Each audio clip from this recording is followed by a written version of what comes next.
Je vais maintenant vous présenter la gestion des flux décisionnels dans Clarisse, qui est une des grosses nouveautés de la version 2. Nous allons tout simplement aller dans l'option flux. L'option flux nous affiche donc 3 onglets, une fenêtre de 3 onglets, les flux à traiter, c'est-à-dire ceux pour lesquels il va falloir prendre une décision, les flux qui sont en cours, c'est-à-dire ceux que j'ai pu émettre et qui sont en phase de transition, et enfin l'onglet Mes flux, donc dans lequel nous allons aller tout de suite. Cet onglet Mes flux nous permet tout simplement de créer des flux, donc en jaune de type travail et en rouge de type décisionnel. Donc nous allons nous intéresser au flux décisionnel. Par exemple, nous allons créer le flux décisionnel congé. Donc je vais l'appeler congé et je vais considérer qu'il s'agit donc d'un des flux décisionnels. J'ai possibilité de mettre un descriptif si je le souhaite et donc de créer l'étape 1. Le système me demande alors quel utilisateur de Clarisse va valider premièrement mon flux congé. Donc je vais par exemple nommer un de mes collaborateurs. Voilà. Je peux lui mettre un message si je le souhaite, ou donc message qui sera toujours utilisé. Merci de valider. Voilà, c'est toujours plus appréciable. Je lui mets un petit smiley. Je valide. Donc voilà, j'ai mon flux congé. Donc avec un utilisateur créé. Je peux bien sûr ajouter d'autres utilisateurs. Voilà, c'est du séquentiel, c'est-à-dire que premièrement c'est Monsieur Lacombe qui va valider ou non ma demande de congé, et ensuite, donc si elle est validée, c'est Monsieur Laborie qui prendra la décision finale. Je peux ajouter autant d'utilisateurs que je le souhaite, et je peux également retirer les utilisateurs. Donc, dans notre exemple, je vais utiliser donc un flux avec 2 utilisateurs. Je reprends, voilà, Monsieur Laborie. Très bien. Je viens donc de créer mon flux congé. Bien.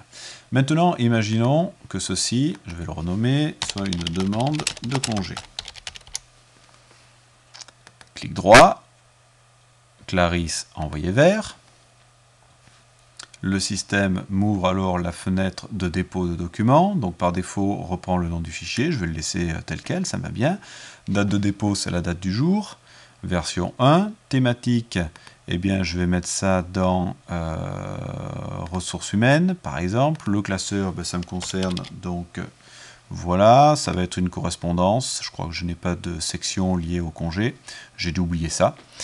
Et je vais enfin donc pouvoir définir un flux. Donc je vais demander au système de m'afficher la liste des flux de travail, et dans ces flux de travail, pardon, des flux décisionnels, c'était l'inverse, et dans ces flux décisionnels, j'ai les congés que je viens de créer et mes propositions commerciales. Donc je vais opter pour congé.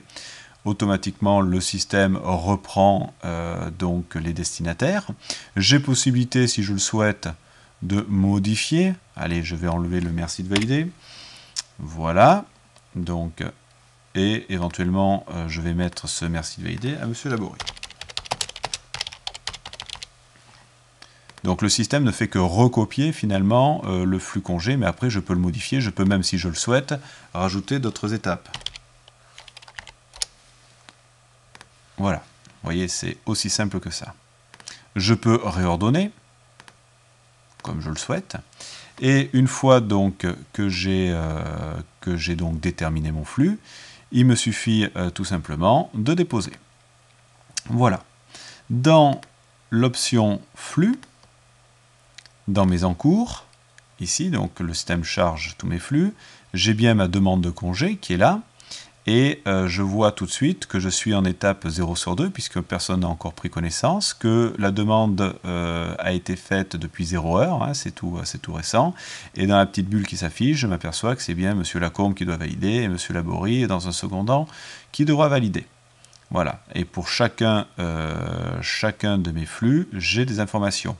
Par exemple, sur celui-ci, je vois que je suis en étape 3 sur 3, donc c'est passé par toutes les étapes. Par contre, du fait que ma barre soit rouge, eh bien, ça veut dire que mon flux a été refusé. Effectivement, si je regarde Monsieur Laborie, dans ma petite bulle en bas, Monsieur Laborie a refusé le flux. Voilà, bon.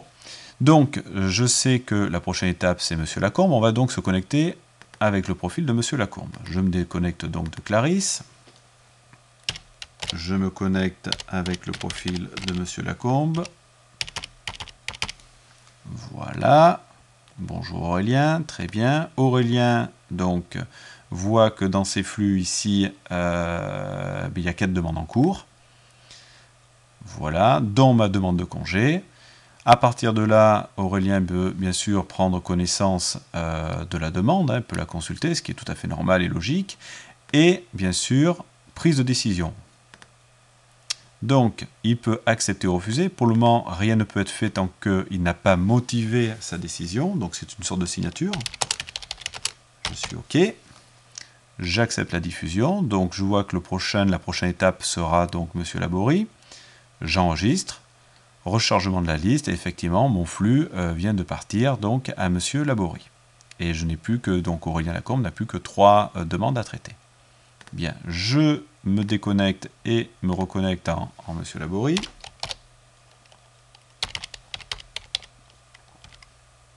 Voilà. Maintenant que je suis connecté en Monsieur Laborie, je vois effectivement qu'ici au niveau des flux, donc j'ai un flux en attente. Donc, étape 1 sur 2, moitié vert, puisque déjà validé par Aurélien Lacombe. Effectivement, j'ai une petite main qui apparaît, une main verte qui apparaît pour dire que M. Lacombe est OK avec ça. Et donc, avec le motif, je suis OK.